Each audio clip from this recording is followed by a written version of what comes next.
எரேமியாவினுடைய 4வது பகுதிக்கு நேராய் நாம் வந்திருக்கிறோம். எரேமியா தீர்க்கதரிசன புஸ்தகம் 2ஆம் அதிகாரம். நாம் எதோடு நிறுத்தினோம் என்று சொன்னால், என்னை விட்டு தூரமாய் மாயை பின்பற்றி வீணராய் போனார்கள் என்று சொல்லி 6ஆம் வசனத்தோடு நாம் நிறுத்தினோம். இப்பொழுது 8வது வசனத்திலிருந்து நாம் தியானிக்க போகிறோம். எரேமியா 2ஆம் அதிகாரம் 8வது வசனம். கர்த்தர் எங்கே என்று ஆசாரியர்கள் சொல்லாமலும் வேதத்தை போதிக்கிறவர்கள் என்னை அறியாமலும் இருந்து மேய்ப்பர்கள் எனக்கு துரோகம் பண்ணினார்கள். தீர்க்கதரிசிகள் பாகாலை கொண்டு தீர்க்க தரிசனம் சொல்லி வீணானவர்களை பின்பற்றினார்கள். ஆதலால் இன்னும் போதும். கர்த்தர் எங்கே என்று ஆசாரியர்கள் சொல்லாமலும் வேதத்தை போதிக்கிறவர்கள் என்னை அறியாமலும் இருந்து மெய்ப்பர்கள் எனக்கு துரோகம் பண்ணினார்கள். தீர்க்கதரிசிகள் பாகாலை கொண்டு தீர்க்க தரிசனம் சொல்லி வீணானவைகளை பின்பற்றினார்கள். இதில் எவ்வளோ பெரிய விஷயம் அடங்கி இருக்கிறது என்பதை நாம் பார்க்க போகிறோம். கர்த்தர் என்ன சொல்லுகிறார் என்பதை கவனியுங்கள். அதாவது இந்த ஸ்டேட்மெண்ட்டை உங்களால் கற்பனை பண்ணி பார்க்க முடிகிறதா என்பதை யோசித்து பாருங்கள். வேதத்தை போதிக்கிறவர்களுக்கு என்னை பற்றி அறிவில்லை. எப்படி வேதத்தை போதிப்பார்கள்?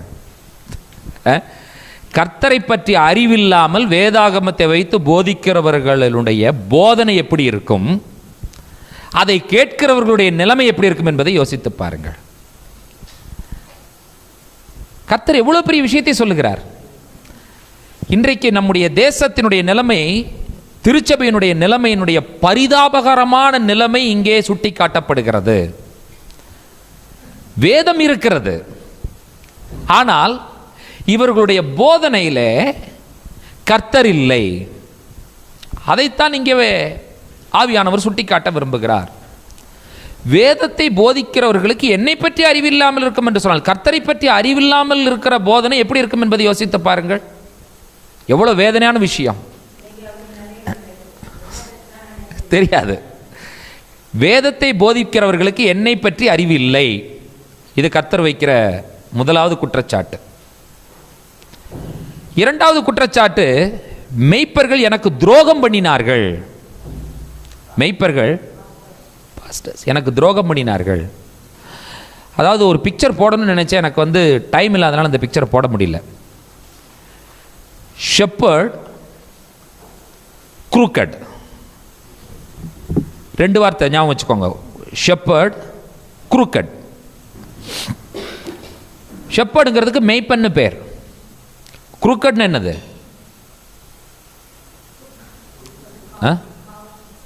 இல்லை, குரூக்கட் பீப்புளுங்கிறாங்கல்ல, கொடூரமானவர்கள். நன்றாய் கவனியுங்கள். ஷெப்பர்டு கையில் குரூக்குள்ள ஸ்டிக் இருக்கலாம், ஆனால் ஷெப்பர்டு குரூக்கடாக இருக்கக்கூடாது. You understand what I am trying to say? Shepherd கையில் என்ன இருக்கலாம்? ஒரு குரூக்குள்ள ஒரு ஸ்டிக் இருக்கலாம், ஆனால் ஷெப்பர்டு என்னவா இருக்கக்கூடாது? ஷெப்பர்டே குரூக்கடாக இருக்கக்கூடாது. கர்த்தர் என்ன வேதனைப்படுகிறார் என்று சொன்னால், உன் கையில் ஒரு குரூக்கான ஸ்டிக் இருக்க வேண்டிய நீ குரூக்கடாக இருக்கிறேன்ட்டார் ஆண்டவர். ஸ்டிக் அவர்களை டிசிப்ளின் பண்ணும், ஆனால் அந்த ஷெப்பர்டு கிட்ட என்ன இருக்கணும்னு சொன்னால் காட்லி லவ் இருக்கணும். ஷெப்பர்டு குரூக்கடாக இருக்கிற வரைக்கும் ஜனங்கள் என்ன செய்ய முடியாது என்று சொன்னால் ஆசீர்வாதமான பாதைக்கு நேராக நடத்தவே முடியாது.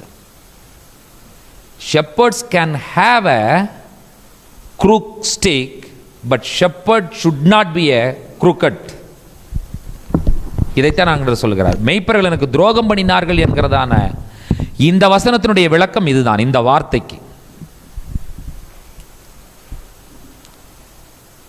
அடுத்தது கர்த்தர் வைக்கிற குற்றச்சாட்டு என்ன? பாகாலை கொண்டு தீர்க்க தரிசனம் சொன்னார்கள். Difference between God's word and false word.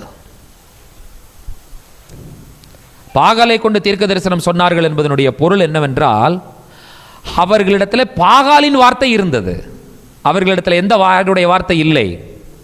கர்த்தருடைய வார்த்தை இல்லை, தேவனுடைய வார்த்தை இல்லை. கொஞ்சம் கம்பேர் பண்ணி பாருங்க, பார்க்கலாம். தேவனுடைய வார்த்தை, பாகாலுடைய வார்த்தை. பாகாலை கொண்டு தீர்க்க தரிசனம் சொன்னார்கள் என்பதனுடைய முழுமையான பொருள் என்னவென்றால், பாகாலின் வார்த்தையை ஜனங்களுக்கு சொன்னார்கள் என்பதுதான் பொருள். பாகாலின் வார்த்தையை கேட்கிற மக்கள் எப்படி இருப்பார்கள்?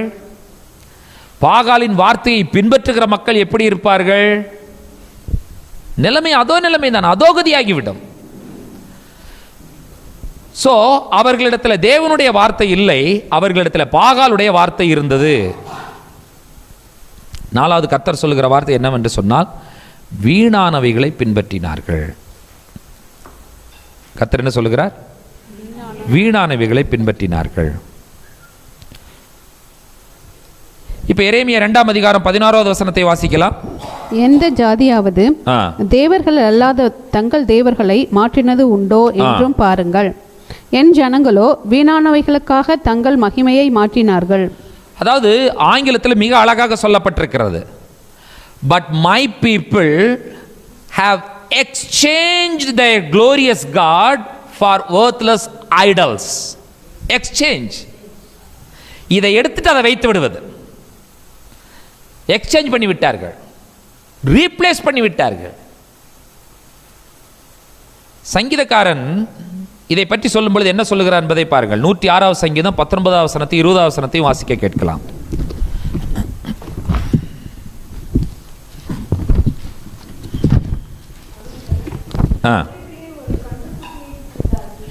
அவர்கள் ஓரேபிலே ஒரு கன்றுக்குட்டியை உண்டாக்கி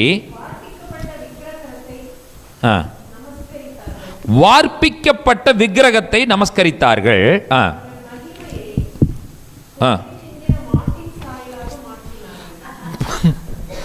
மகிமை என்னவாக மாற்றினார்களாம்? புல்லை தின்கிற மாட்டின் சாயலாக மாற்றி போட்டார்கள். எக்ஸ்சேஞ்ச். கர்த்தரை எடுத்து விட்டு வேற ஒன்றை கொண்டு வந்து அந்த இடத்துல வைத்து அதை தங்களுடைய மகிமை என்று சொல்லி நினைப்பது. எல்லாமே நம்முடைய நாட்டில் நம்முடைய திருச்சபைக்குள்ளாக நடைபெற்றுக் கொண்டிருக்கிற விஷயங்கள் என்பதை மறந்து விடாதீர்கள். நான் திருச்சபைக்கு வெளியிலே எந்த விஷயத்தையும் பேசவில்லை, நான் திருச்சபைக்குள்ளாக பேசிக் கொண்டிருக்கிறேன். ரட்சிக்கப்பட்ட தேவனுடைய ஜனங்கள் மத்தியில் நான் பேசிக் கொண்டிருக்கிறேன். They have exchanged, but my people have exchanged their glorious God for worthless idols. என்ன பரிதாபமான ஒரு சூழ்நிலை என்பதை யோசித்து பாருங்கள்.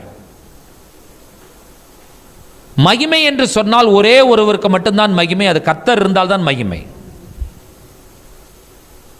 கர்த்தர் இல்லாவிட்டால் மகிமைக்கு வேலையே இல்லைங்க. இதை மகிமை என்று சொல்லி நினைக்கிறார்கள். ஜனங்கள் எதையெல்லாம் மகிமை என்று சொல்லி நினைக்கிறார்களோ அவைகள் எல்லாம் அவர்களை ஏமாற்றி விடும், அவர்களை இருளாக்கிவிடும், அவர்களை குருடாக்கிவிடும். கர்த்தர் ஒருவர் தான் மகிமையாய் செயல்பட முடியும். கர்த்தர் மட்டும்தான் மகிமையே. அதாவது க்ளோரி, மகிமை, ஷெக்கன். வாட் இஸ் காட்ஸ் க்ளோரி அப்படின்னு கேட்டா, God's word is God's glory. What is God's word அப்படின்னு கேட்டா, God's covenant is God's word. தேவனுடைய மகிமை தான் தேவனுடைய வார்த்தை, தேவனுடைய வார்த்தை தான் தேவனுடைய உடன்படிக்கை, தேவனுடைய உடன்படிக்கை தான் தேவனுடைய மகிமை. மகிமையை ஏன் மாற்றக்கூடாது? கர்த்தர் தான் மகிமை. கர்த்தரை எடுத்துட்டு வேற ஒன்றை கொண்டு வந்து ஏன் வைக்கக்கூடாதுங்கிற பதில் சொல்லுங்க. எல்லாமே மாறிவிடும். மகிமை இருக்காது, உடன்படிக்கை இருக்காது. சரி, என்ன what is the end result? என்ன அதனால என்ன result? Why, my question is, why you should not exchange the glory of God with someone else, something else?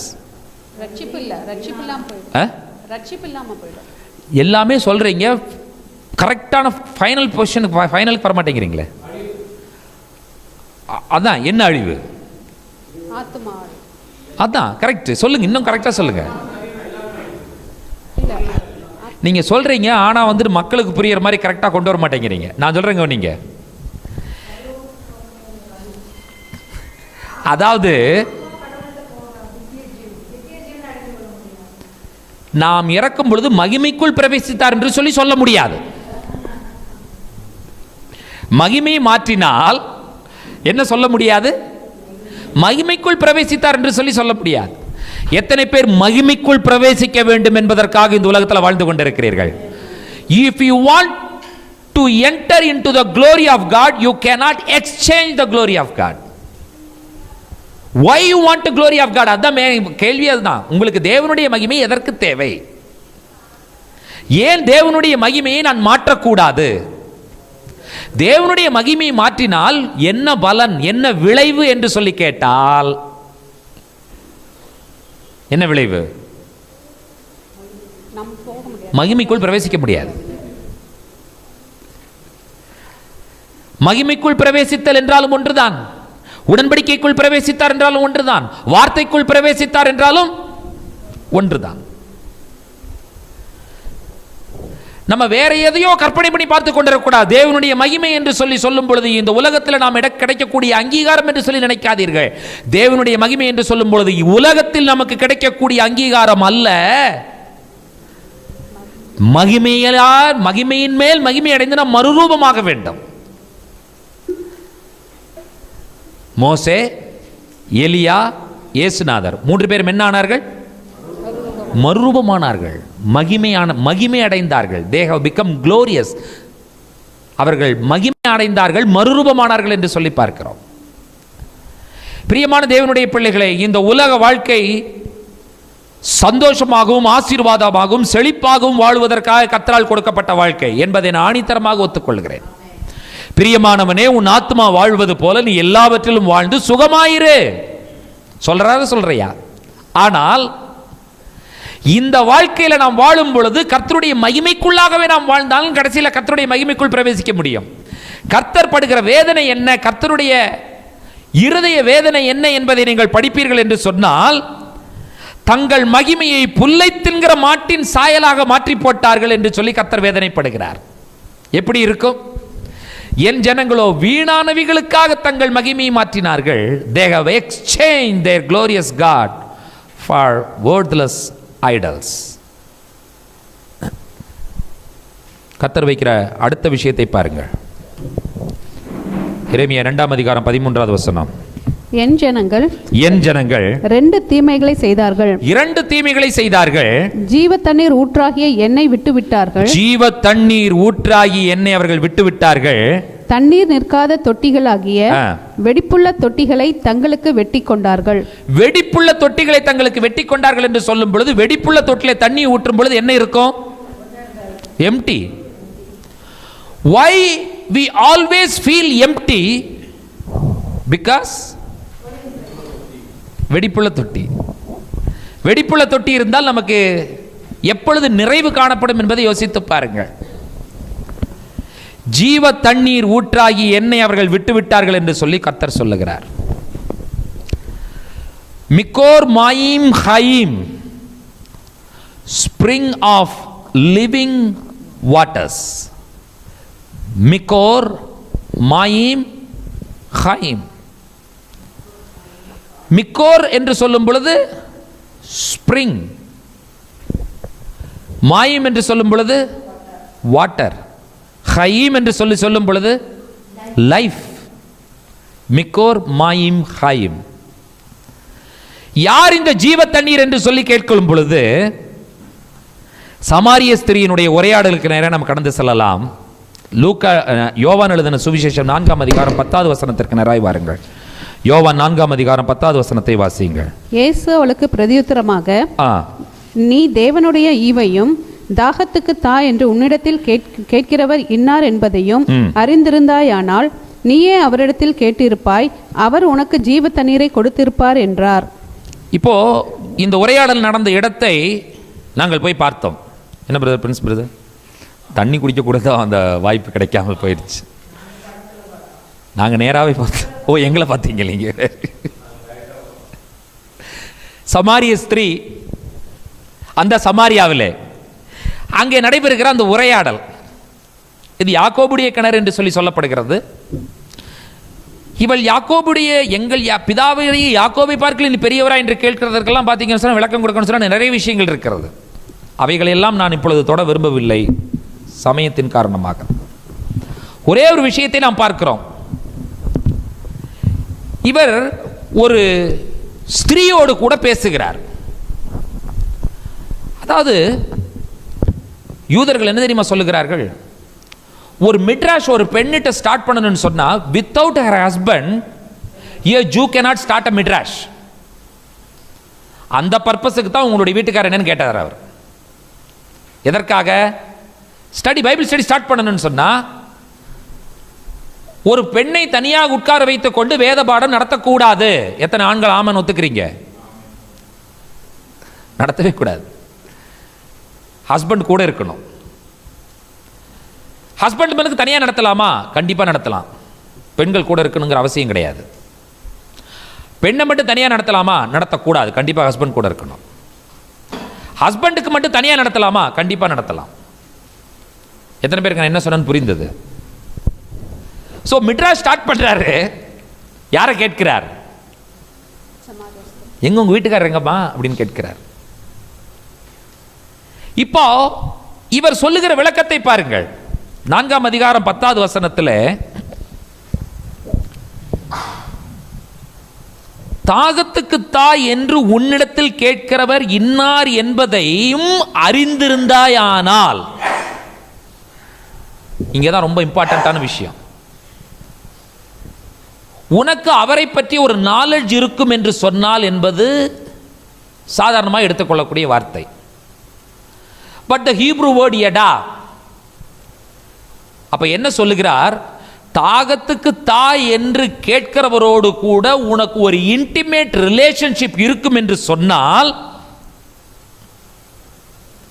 அந்த இன்டிமேட் ரிலேஷன்ஷிப்ல நீ என்ன பண்ணியிருக்கலாம் என்று சொன்னால், அவரிடத்தில் நீ கேட்டிருக்கலாம் ஜீவ தண்ணீர் எனக்கு கூட என்று சொல்லி.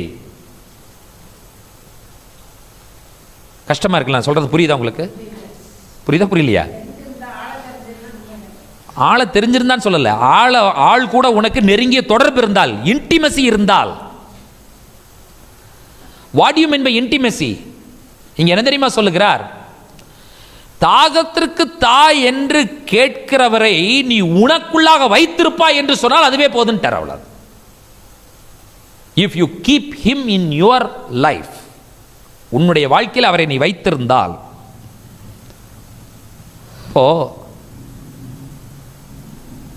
எனக்கு ஜீவ தண்ணீர் வேண்டும் என்று சொல்லி நாம் இயேசு நடத்தல கேட்கணுங்கிற அவசியமா இல்ல. ஆண்டவர் அதை பற்றி என்ன சொல்லுகிறார் என்பதை பாருங்கள். 14வது வசனத்தை வாசியுங்கள். நான் கொடுக்கும் தண்ணீரை குடிக்கிறவனுக்கோ ஒரு காலம் தாகம் உண்டாகாது. நான் அவனுக்கு கொடுக்கும் தண்ணீர் அவனுக்குள்ளே நித்திய ஜீவ காலமாய் ஊறுகிற நீரூற்றாய் இருக்கும். நான் அவனுக்குள்ளே இருப்பேன் என்று சொல்லி சொல்லுகிறார். நமக்குள் இருந்துதான் ஜீவ தண்ணீர் உள்ள நதி புறப்பட்டு ஓட போகிறது. எப்பொழுது நமக்குள்ளாக ஜீவ தண்ணீர் உள்ள நதி புறப்பட்டு ஓடும் என்று சொன்னால், ஜீவ தண்ணீர் ஊற்றாகிய இயேசு நமக்குள்ளாக இருக்கும் பொழுது, அவரோடு கூட நாம் நெருங்கிய தொடர்பு, அவரை அவர் அறிய வேண்டிய பிரகாரம் நாம் அவரை அறிந்து வைத்திருந்தோம் என்று சொன்னால், அவர் நமக்குள்ளாக இருப்பார் என்று சொன்னால், நமக்கு மட்டும் வாழ்வு அல்ல, நாம் செல்லும் இடமெல்லாம் வாழ்வை கொடுக்கக்கூடிய மக்களாய் நாம் மாறிவிடுவோம். எத்தனை பேர் ஒத்துக்கொள்ளுகிறீர்கள்? இந்த உலகத்தினுடைய சமாதானத்திற்கும் ஆசீர்வாதத்திற்கும் செழிப்பிற்கும் ஜீவனுக்கும் இயேசுவோடு நெருங்கிய தொடர்புள்ள மனிதன் மட்டுமே காரணமாக இருக்க முடியும் என்று சொல்லி, இயேசுவை தனக்குள்ளாக வைத்திருக்கிற மனிதன் மட்டும்தான் ஜீவனை அடுத்தவர்களுக்கு கொடுக்க முடியும். டெய்லி பயாமிம் சொல்லி போன வாரம் நம்ம பார்த்தோம். என்னது? Everyday he lived his life in a fullest way. He did not waste even one day. பிரியமான தேவனுடைய பிள்ளைகளை, இந்த காலை வேளையில கர்த்தர் எதை எதிர்பார்க்கிறார் என்று சொன்னால், ஜீவ தண்ணீர் ஊற்றாகி என்னை இவர்கள் விட்டு விட்டார்கள் என்று சொல்லி ஆண்டவர் சொல்லுகிறார். தண்ணீர் என்றால் என்ன என்கிறதான ஒரு சிம்பிள் கேள்விக்கு என்ன சிம்பிள் ஆன்சர் சொல்லுவீங்க? Life. Can you imagine life without water?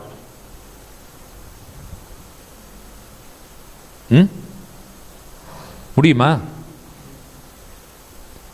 What is water? One word answer இது.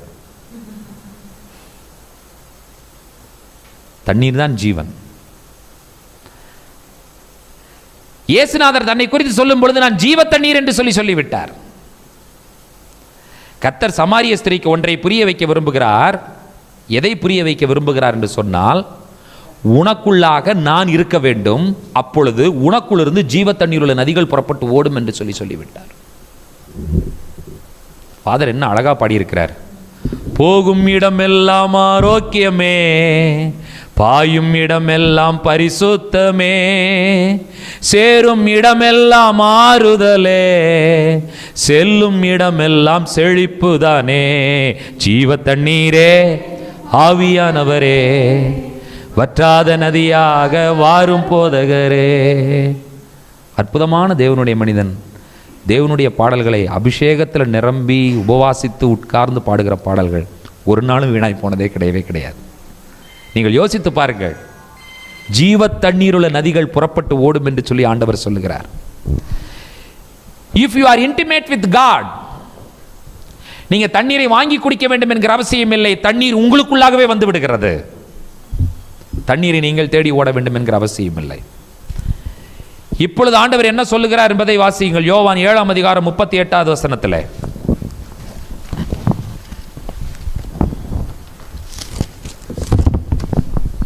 வேதவாக்கியம் சொல்லுகிறபடி என்னிடத்தில் விசுவாசமாய் இருக்கிறவன் எவனோ அவன் உள்ளத்திலிருந்து ஜீவ தண்ணீருள்ள நதிகள் ஓடும் என்றார். எத்தனை பேர் இயேசுவினுடைய வார்த்தையை விசுவாசிக்கிறீர்கள்? ஆமென்.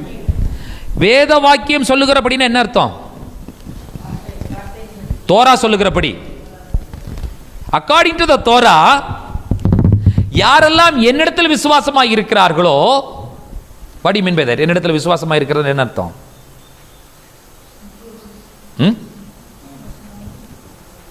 என் கூட பிரிக்கவே முடியாது நெருங்கிய தொடர்போடு யாரெல்லாம் இருக்கிறார்களோ. எத்தனை பேருக்கு உண்மையாகவே நீங்க மனசாட்சியை தொட்டு சொல்லுங்க, ஒரு இன்டிமேட் ரிலேஷன்ஷிப் ஆண்டவரோடு இருக்கு? அதுல உங்களுக்கு ஒரு சின்ன கொஸ்டின் மார்க்கோ இல்லாவிட்டால் செக் பண்ண வேண்டும் என்று சொல்லி ஒரு 3 புள்ளியை வைத்து ஒரு ஆச்சரியக்குறியோ போடுவீர்கள் என்று சொன்னால் இன்றைக்கு உங்களுடைய வாழ்க்கையை சரி செய்து கொள்ளுங்கள். இயேசுவோடு நெருங்கிய தொடர்பு இல்லாவிட்டால் ஏற்படக்கூடிய முதல் பாதிப்பு, நமக்கு ஜீவன் இல்லை, நாம் வாழ்கிற சமுதாயத்திற்கும் ஜீவன் இல்லை, நம்முடைய குடும்பத்திற்கும் ஜீவன் இல்லை. மிகப்பெரிய பாதிப்புங்க அது. எது? இயேசுவோடு நமக்கு இல்லாத நெருங்கிய தொடர்பு இல்லாத வாழ்க்கை. இயேசு ஏதோ தொட்டுக்கோ தொடச்சுக்கோங்கிற மாதிரி வச்சுக்க கொள்ளக்கூடாது. பைபிள் இருக்கு, அது பாட்டுக்கு இருக்கு, இருக்கட்டு விடு. நம்ம படிக்கிறோம், ஓகே, அது படிச்சுட்டு அது பாட்டுக்கு மூடி வை. அதற்கும் எனக்கும் சம்பந்தம் இல்லாத ஒரு வாழ்க்கை வாழ்வது கிடையாது. This is our rule book, this is our guide book, this is the book for us. we should live according to this book. அதுல மட்டும்தான் ஜீவன் இருக்கிறது. ஜீவன் என்கிற வார்த்தைக்கு பொருத்தமான ஒரே ஒருவர் ஆண்டவர் இயேசு மட்டும்தான். ஏன் சொல்லுகிறேன் என்று சொன்னால், அவர் மட்டும்தான் சொன்னார், நான் மட்டும்தான் ஜீவன் என்று சொன்னார். அவர் நானே, ஐ ஆம் த லைஃப்.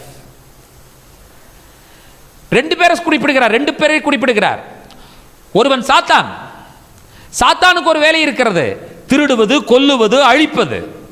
எனக்கு ஒரு வேலை இருக்கிறது, ஜீவனை கொடுப்பது, இந்த ஜீவன் பரிபூர்ணப்பட வைப்பது. என் கூட சேர்ந்து சொல்லுங்கள், நானோ அவைகளுக்கு ஜீவன் உண்டாயிருக்கவும் அந்த ஜீவன் பரிபூர்ணப்படவும் வந்தேன். ஜீவன் பரிபூர்ணப்படுவதுன்னா என்ன அர்த்தம்?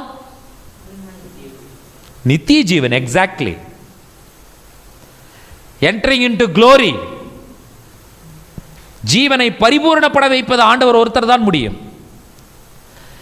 இந்த ஆண்டவர் யோவான் எழுதின இந்த சுவிசேஷத்தின் மூலமாக ஜீவ தண்ணீர் நான் என்று சொல்லி சொன்ன இந்த யோவான், இயேசு என்ன சொல்லுகிறார் என்று சொல்லி அதே யோவான் தன்னுடைய வெளிப்படுத்தின விசேஷத்தை எழுதும் பொழுது என்ன சொல்லி முடிக்கிறார் என்பதை பாருங்கள். Same John.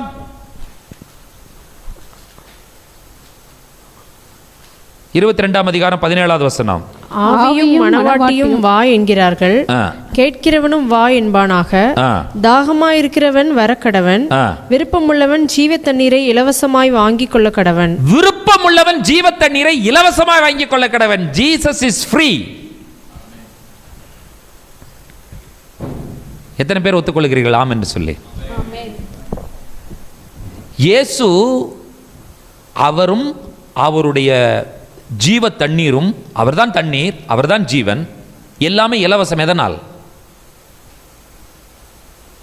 இது எதனால ஃப்ரீன்னு சொல்லுங்க? நம்மளால பே பண்ண முடியாது. நம்மால் விலை கொடுக்க முடியாது, ஆகையினால் அது free. This is free, it doesn't mean this is cheap. Why it is free? Because we cannot afford it. நம்மால் அதை விலை கிரயம் கொடுக்க முடியாது, அதனால் அது ஃப்ரீ. அதற்காக நீங்கள் என்ன செய்து விடக்கூடாது என்று சொன்னால், நீங்கள் ஏனோ தானோ என்று எடுத்துக்கொள்ளக்கூடாது, சீப்பாக நினைக்கக்கூடாது. அது சீப் கிடையாது. இந்த உலகத்தில் யாருமே செலுத்த முடியாத கிரயத்தை அவர் செலுத்தி இருக்கிறார். என்ன கிரயம் செலுத்தினார்? எப்படிப்பட்ட ஜீவன்? அதாவது நானும் சாகலாம், நீங்களும் சாகலாம், நானும் ரத்தத்தை சிந்தலாம், நீங்களும் ரத்தத்தை சிந்தலாம், யாரும் வேணா ரத்தத்தை சிந்தலாம். காந்தி ரத்தத்தை சிந்தினார், சுபாஷ் சந்திரபோஸ் சிந்தினார்னு சொல்லுகிறார்கள், எத்தனையோ பேர் சிந்தினார்கள் என்று சொல்லுகிறார்கள். ஆனால் என்ன டிஃபரன்ஸ்? எக்ஸாக்ட்லி, அவருடைய ரத்தத்தில் மட்டும்தான் பாவம் இல்லை. மற்ற சிந்தனை எல்லாருடைய ரத்தத்திலும் என்ன இருக்கிறது என்று சொன்னால் பாவம் இருக்கிறது. அதற்கு கிரயம் என்று சொல்லும் பொழுது கிரயம் கொடுக்கவே முடியாது. பாவம் இல்லாத ரத்தம் சிந்தப்பட்டது, இலவசமான தண்ணீர். இப்பொழுது கர்த்தருடைய வேதனை என்ன என்பதை பாருங்கள். எரேமியா 2 அதிகாரம் 18வது வசனம். இப்போதும் சீகோரின் தண்ணீரை குடிப்பதற்கு எகிப்துக்கு போகிறதுனால் உனக்கு பிரயோஜனம் என்ன? ஐபிராத்து நதியின் தண்ணீரை குடிப்பதற்கு அசீரியாவுக்கு போகிறதுனால் உனக்கு பிரயோஜனம் என்ன? என்ன சொல்றார்? நீ ஏப்பா வடக்கையும் தெற்கையும் அலைந்து கொண்டிருக்கிறாய் என்று சொல்லுகிறார். ஒன்று டவுன் சவுத், இன்னொன்று அப் north. I am in the middle in Israel. Stay with me. நீ ஏன் நைல் நதியை தேடி போகிறாய்? நீ ஏன் யூப்ரட்டிஸ் நதியை தேடி போகிறாய்? வேண்டாம், என்னிடத்தில் வா. என்னிடத்தில் என்ன இருக்கிறது? ஜீவ தண்ணீர் இருக்கிறது. சீகோரின் தண்ணீரை குடிப்பதற்கு எகிப்திற்கு ஏன் போகிறாய்? ஐப்ராத்து நதியின் தண்ணீரை குடிப்பதற்கு ஏன் அசீரியாவுக்கு போகிறாய்? மேலையும் போற கீழையே போற, அதனால் உனக்கு என்ன பிரயோஜனம் என்று சொல்லி கேட்கிறார். கர்த்தருடைய வாணியை சொல்லி நான் முடிக்க விரும்புகிறேன். எரேமியா 2 அதிகாரம் 19வது வசனத்தை வாசியுங்கள். உன் தீமை உன்னை தண்டிக்கும். யார் எது தண்டிக்குமா? உன் தீமை. ஆமா, நீங்க நான் செய்யற தீமை நினைக்காதீங்க, அல்லது அடுத்தவர்கள் தீமை என்று நினைக்காதீர்கள். என்னுடைய தீமை தான் என்னை தண்டிக்கும். அடுத்தது, உன் மாறுபாடுகள் உன்னை கண்டிக்கும். உன் மாறுபாடுகள் தான் உன்னை கண்டிக்கும். நீ உன் தேவனாகிய கர்த்தரை விடுகிறதும் என்னை பற்றும் பயம் உன்னிடத்தில் இல்லாமல் இருக்கிறதும் எத்தனை பொல்லாப்பும் கசப்புமான காரியம் என்று உணர்ந்து கொள் என்று சேனைகளின் கர்த்தராகிய ஆண்டவர் சொல்கிறார். என்னுடைய தீமை என்னை தண்டிக்கும், என்னுடைய மாறுபாடுகள் என்னை கண்டிக்கும். நான் கர்த்தரை விடுவதும் கர்த்தரை பற்றிய பயம் என்னிடத்தில் இல்லாமல் இருக்கிறதும் எவ்வளவு பொல்லாப்பும் கசப்புமான காரியம் என்று நாம் உணர வேண்டும் என்று சொல்லி சேனைகளின் கர்த்தர் இன்றைக்கு நம்மோடு கூட இந்த வார்த்தைகளின் மூலமாக, எரேமியாவின் மூலமாக எச்சரிக்கிறார். நாம் என்ன செய்ய வேண்டும் என்பதை சற்று யோசித்து பாருங்கள். பிரியமான தேவனுடைய பிள்ளைகளே, கர்த்தர் என்ன சொல்லுகிறார்? வேதத்தை போதிக்கிறவர்களுக்கு என்னை பற்றி அறிவில்லை. மெய்ப்பர்கள் கையில் குறுக்குள்ள ஸ்டிக் வைத்திருக்கணும், ஆனால் அவர்களே குறுக்கடாக இருக்கிறார்கள் என்று சொல்லுகிறார். அவர்கள் பாகாலுடைய வார்த்தையை சொல்லுகிறார்கள் என்று சொல்லுகிறார். வீணானவைகளை பின்பற்றினார்கள் என்று சொல்லுகிறார். மகிமை மாற்றி போட்டார்கள். மகிமை மாற்றினால் மகிமைக்குள் பிரவேசிக்க முடியாது. 2 காரியத்தை சொல்லுகிறார். ஜீவ தண்ணீர் ஊற்றாகி என்னை விட்டு விட்டார்கள். கர்த்தர் என்ன சொல்லுகிறார்? என்னோடு கூட அவர்களுக்கு நெருங்கிய தொடர்பு இல்லை, அவர்களிடத்தில் ஜீவன் இல்லை, அவர்களால் இந்த சமுதாயம் பிழைக்காது என்று சொல்லிவிட்டார். நான் தான் ஜீவ தண்ணீர். கர்த்தர் சொல்லும் பொழுது இட் இஸ் ஃப்ரீ, வந்து பருகிக்கொள், வந்து நீங்கள் பானம் பண்ணுங்கள் என்று சொல்லி ஆண்டவர் சொல்லுகிறார். அசீரியாவையும் எகிப்தையும் நாடி போகாதே என்று சொல்லி கர்த்தர் எச்சரிப்பது மட்டுமல்ல, நம்முடைய தீமை நம்மை தண்டிக்கும், மாறுபாடுகள் கண்டிக்கும், கர்த்தரை விடுகிறதும் கர்த்தருக்கு பயப்படுகிற பயம் இல்லாமல் இருப்பதும் நம்முடைய வாழ்க்கையில் மிகப்பெரிய பின்விளைவுகளை நாம் சந்திக்க நேரிடும் என்று சொல்லி ஆண்டவர் சொல்லுகிறார். வருடத்தினுடைய கடைசி நாட்களில் நாம் வந்துவிட்டோம். தேவனோடு நமக்கு ஒரு தொடர்பு எப்படி இருக்கிறது என்பதை சற்று யோசித்து பாருங்கள். பிரியமான தேவனுடைய பிள்ளைகளே, அழிந்து கொண்டிருக்கிற இந்த சமுதாயத்திற்கு ஜீவனை கொடுப்பதற்கு உங்களிடத்திலும் என்னிடத்திலும் என்ன ஜீவன் இருக்கிறது என்பதை நீங்கள் கேட்டு பாருங்கள். Can we give life to the dying society? இன்றைக்கு பரிதாபமான சூழ்நிலை. ஒரு திருச்சபைக்கு வந்து கொண்டிருக்கிற ஒரு பெண் 10th மிட் டேர்ம் எக்ஸாமில் நல்லா மார்க் வாங்கலைன்னு சொல்லி சூசைட் பண்ணிக்கிட்டாலாம். A Christian girl. எவ்வளோ பெரிய பேத்தட்டிக் பார்த்தீங்களா? இன்றைக்கு மார்க் என்கிற விஷயம் எவ்வளோ பெரிய டெவிலாக உருவாயிட்டு இருக்கிறது, கெரியர் என்கிற விஷயம் எவ்வளோ பெரிய டெவிலாக உருவாயிட்டு இருக்கிறது என்பதை பாருங்கள். There are many devils among the Christian communities. They say education, they say career, they say mark, they say job, they say future. What is future? யோசித்து பாருங்கள். கர்த்தர் ஒருவர் இல்லைன்னா என்ன ஃபியூச்சர் இருக்க போகுது நமக்கு? Give importance to God. இன்றைக்கு சர்ச்சுக்கு வர்ற புள்ள ஒருத்தி சூசைட் பண்ணுறான்னா திருச்சபையினுடைய பரிதாபமான, அந்த திருச்சபையை மட்டும் நான் பர்டிகுலராக சொல்லலை. நான் ஆக்சுவலாக நான் சர்ச்சுனா எல்லா சர்ச்சையும் பற்றி பேசி கொண்டிருக்கிறேன். யூனிவர்சல். இதில் போதகரை குறை சொல்லுவதா, விசுவாசிகளை குறை சொல்லுவதா, சபை மக்களை குறை சொல்லுவதா, கவுன்சிலர் இல்லைன்னு சொல்லுவதா, என்னை சொல்லுவது? அழிந்து கொண்டிருக்கிற மக்களுக்கு ஜீவனை கொடுக்க வேண்டியவர்கள் நாம், உள்ள இருக்கிற மக்களுக்கே நம்மளால் ஜீவனை கொடுக்க முடியாத பரிதாபகரமான சூழ்நிலையில் நாம் சிக்கிக் கொண்டிருக்கிறோம். நானும் அவைகளுக்கு ஜீவன் உண்டாயிருக்கவும், அந்த ஜீவன் அறகுறையில் பாதியில் போகிறதுக்கல்ல, அந்த ஜீவன் பரிபூர்ணப்படவும் நான் வந்தேன் என்று சொல்லி சொன்னார். ஜீவன் பரிபூர்ணப்படுவதென்றது என்னுடைய பொருள் என்னவென்றால், நித்தியமாய் யுகாயுகமாய் நம்முடைய மணவாளனோடு கூட நாம் சந்தோஷமாய் நம்முடைய வாழ்க்கையை கழிப்பது தான் ஜீவன் பரிபூர்ணப்படுவது என்பது பொருள். ஆண்டவரே, உம்மோடு நான் நெருங்கிய தொடர்பை ஏற்படுத்தும் பொழுது நீர் எனக்குள்ளாக வந்து விடுகிறீர். நீர்தான் எனக்குள்ளிருந்து பாய்ந்து ஓடுகிற ஜீவ தண்ணீர், ஜீவ நதி. நான் எங்கெல்லாம் போகிறேனோ, நான் யாரையெல்லாம் சந்திக்கிறேனோ, நான் யாரோடு பேசுகிறேனோ, நான் யாரோடு உறவாடுகிறேனோ, நம்முடைய பேச்சில், நம்முடைய பார்வையில், நம்முடைய உறவாடுதலில், நம்முடைய ஐக்கியத்தில் மக்கள் எதை உணர வேண்டும் என்று சொன்னால் ஆரோக்கியத்தையும் சமாதானத்தையும் சௌக்கியத்தையும் சந்தோஷத்தையும் செழிப்பையும் ஜீவனையும் உணர வேண்டும். அவர்கள் நமக்காக ஏங்க வேண்டும். இவர் வந்தார்னா கொஞ்ச நேரம் பேசினா நல்லா இருக்கு, எனக்கு I feel better, I feel comfortable. ஏதோ ஒரு ஜீவன் வந்த மாதிரி இருக்கு அவர்கிட்ட பேசினா. நம்ம பேசக்கூடாது, கர்த்தருடைய வார்த்தை பேச வேண்டும். நான் பேசினா ஜீவன் வராது. நான் பேசினா என்ன பேசுவேன்? கெரியர் பேசுவோம், ஃபியூச்சர் பேசுவோம், மார்க்ஸ் பேசுவோம், ஜாப் பேசுவோம், எத்தனையோ விஷயங்களை பேசுவோம். ஆனால் இதில் எதிலையுமே ஜீவன் இல்லை. கர்த்தரில் மட்டும்தான் ஜீவன் உண்டு. அதை கண்டுகொள்ளக்கூடிய பாக்கியத்தை கர்த்தர் நமக்கு தந்திருக்கிறார் என்று சொன்னால் எவ்வளவு மேன்மையானவர்கள் என்பதை நாம் யோசித்து பாருங்கள். கண்களை மூடுவோமா இருந்த இடத்துல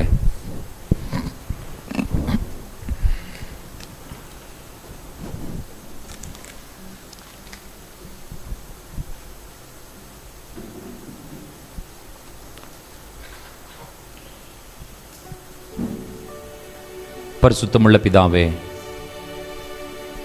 எங்களை உம்முடைய சமூகத்தில் நாங்கள் அர்ப்பணிக்கிறோம்.